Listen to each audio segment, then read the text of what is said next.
வணக்கம். உலகின் பொதுமொழியாக விளங்கும் ஆங்கிலம் இன்று நம் பாடப்பகுதியில் 2வது பாடப்பிரிவில் உள்ளது.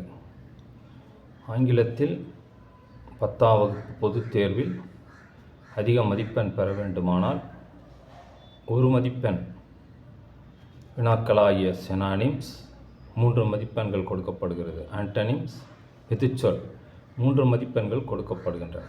இதை தவறாமல் ஒவ்வொரு நாளும் பார்க்காமல் சொல்லி பார்க்க வேண்டும். அடுத்தது விரிவாக்கம், expansion. AIR all India radio, UPS uninterrupted power supply, இது போன்ற வினாக்களுக்கும் விடை சொல்லி பார்க்க வேண்டும். அடுத்ததாக ஆர்டிகல்ஸ் ஏ அண்ட் தி, இது எங்கு போடலாம்? உயிரெழுத்துக்களாகிய ஏ, இ, ஐ, ஓ, யு, இதற்கு முன் ஏஎன் என்ற வார்த்தையை பயன்படுத்த வேண்டும். உதாரணமாக an elephant, an umbrella, an orange, an apple, an ink pot போன்ற இந்த வகையில் வரும். மெய்யெழுத்துக்களாகிய மற்ற 21 எழுத்துக்கள் முன் ஏ போட வேண்டும். அதாவது ஏ பாய், ஏ கேட், ஏ டாக், ஏ மங்கி என்று அந்த இலக்கணத்தையும் தெரிந்து கொள்ள வேண்டும். அதுக்கடுத்தபடியாக ப்ரீபொசிஷன், ஒரு சொல்லுக்கு முன்னால் போடப்படும் சொற்கள் ப்ரீபொசிஷன். உதாரணமாக இன் சென்னை, அந்த இன்னு தான் preposition. On the table, on தான் ப்ரீபொசிஷன்.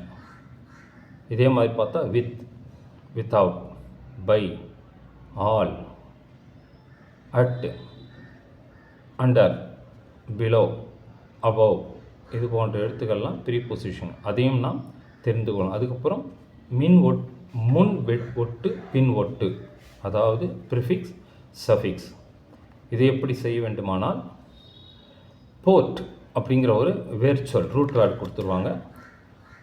இதுக்கு முன்னாடி ஒரு சொல்ல போட்டால் இம்போர்ட் அப்படி ஒரு வாக்கியம் அமையும். பின்னாடி ஏஎன்டி என்ற 3 எழுத்துக்களை சேர்த்தா இம்பார்ட்டன்ட் என்று பொருள் தரும். அதாவது போர்ட் என்ற ரூட் சொல் இருக்கும்போது துறைமுகம் என்ற பொருளிலும், இம்போர்ட் என்ற சொல்லாக மாறும்பொழுது இறக்குமதி என்ற பொருளிலும், இம்பார்ட்டன்ட் என்று மாறும்பொழுது முக்கியத்துவம் என்றும் மாறுகிறது. இப்படியாக இதையும் நாம் தெரிந்து கொள்ள வேண்டும். இதை அனைத்தும் ஒரு வரி வினாக்கால்களாக இருக்கின்றன. அதுக்கு பிறகு லிங்கர்ஸ், அதாவது இணைப்பு சொற்கள். இது பார்த்தீங்கன்னா காம்ப்ளெக்ஸ் என்று சொல்லக்கூடிய கலவை வாக்கியங்களில் இது அதிகம் பயன்படுத்துகிறது. ஆஸ் சோன் ஆஸ், ஆல்தோ, தோ, ஆஸ், வென், இவைகள் முன்னே போட வேண்டும். அதாவது 2 வாக்கியம் கொடுத்திருப்பார்கள், 2 வாக்கியத்தின் நடுவில் போடக்கூடாது, முன்னால் எழுத வேண்டும். அது 2 சொற்களையும் இணைக்கும் சொற்களாக மாறிவிடும். அதுக்கடுத்தது கன்ஜெக்ஷன், இணைக்கும் சொற்கள். அதாவது 2 சொற்களை நடுவிலே தொடர்பு ஏற்படுத்தி கொள்ளுதல். அது காம்பவுண்ட், அதாவது தொடர் வாக்கியத்தில் இதை பயன்படுத்தலாம்.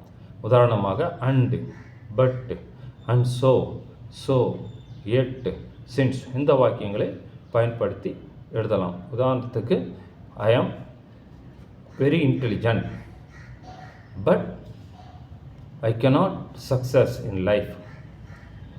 இப்படி பண்ணலாம். நான் சிறந்த புத்திசாலியாக இருக்கிறேன், ஆனாலும் என்னால் வாழ்க்கையில் சிறக்க முடியாது என்றும் நாம் மாற்றிக்கொள்ளலாம். அதுக்கடுத்த போயம், மனப்பாடு பகுதி போயம் எழுதியவர்களின் ஆசிரியர்களின் பெயர்களை நினைவில் கொள்ள வேண்டும். 5 மதிப்பெண்கள் நிச்சயமாக உண்டு. அதில் கேள்வி பதிலில் ஒரு வரி கேள்விகள் 5 மதிப்பெண்கள் உண்டு. ரைமிங்ஸ் வேர்ட்ஸ், அது மாதிரியான இலக்கணங்களையும் கேட்பார்கள். மெட்டாஃபர், ரைமிங்ஸ், அதையும் நீங்கள் எழுதலாம். தமிழில் சந்தநயம் என்பார்கள். அதாவது ஒரே மாதிரியான அடுக்குமொழி போன்று வரும். டைம், லைம், நைன், அந்த மாதிரியான சத்தம், அதையும் நீங்கள் பயன்படுத்தி கொள்ள வேண்டும். அதன் பிறகு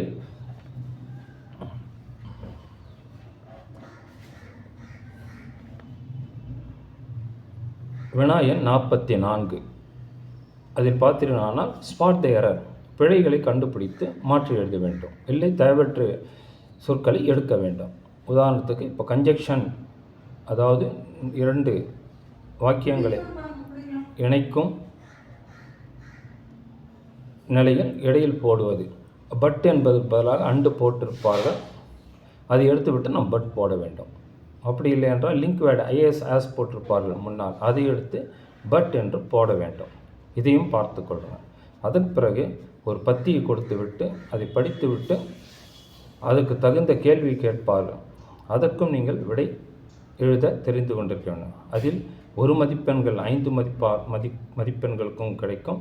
ஒவ்வொன்றுக்கும் 2 மதிப்பாக 8 மதிப்பெண்கள் கேள்விகள் வருகின்றன. அதற்கும் நீங்கள் முக்கியத்துவம் கொடுக்க வேண்டும். அதன் பிறகு பத்தி பேராகிராஃப் சொல்கிறோம் இல்லையா, முதல் 4 பாடங்களை முழுக்க படிக்க வேண்டும் அல்லது கடைசி 4 பாடங்களில் முழுக்க படிக்க வேண்டும். அப்பொழுதுதான் உங்களால் தவறாமல் பேராகிராஃப் பத்திகளை எழுத முடியும். பாடத்திற்கு ஒன்றும் பாடல்களுக்கு ஒன்றும், அதாவது போயம்க்கு ஒன்றும் கொடுக்கப்படுகிறது.